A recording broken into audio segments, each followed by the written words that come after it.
E me recordo que 10 anos passados, nós estamos juntos e nós eigenlijk reclamar com sushi corsal tá.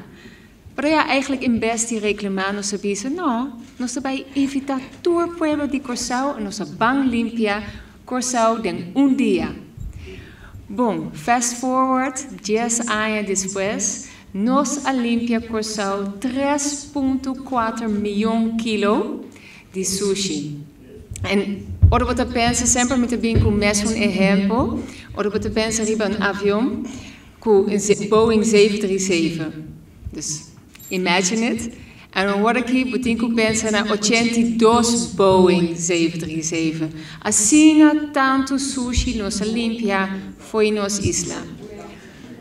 E sempre nós na outra banda tá barrio, né, maneira Lisandra explica cá, tem 18 barrio, dus sempre outra banda tá barrio grande e não tá assim hobby, e lastimamente é hobby sushi também, pero é cambia, dus cada ano te vira mais sushi, of mais limpi, mais dushi.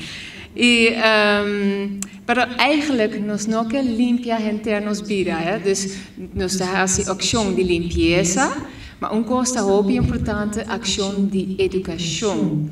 Nós estamos hobby orgulhoso que outro ano nós vai lançar e-learn e nós vai ensinar teenagers kiko tá sushi, kiko no vou para reciclar.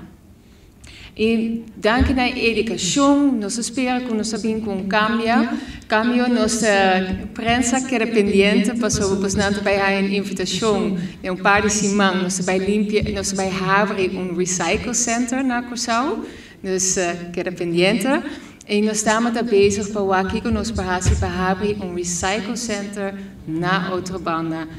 Então, com a Fundação Curaçao Cleanup, nós vai fazer riba nos mes. Mas we moeten keren dat hoop importante para junto com outros partners não.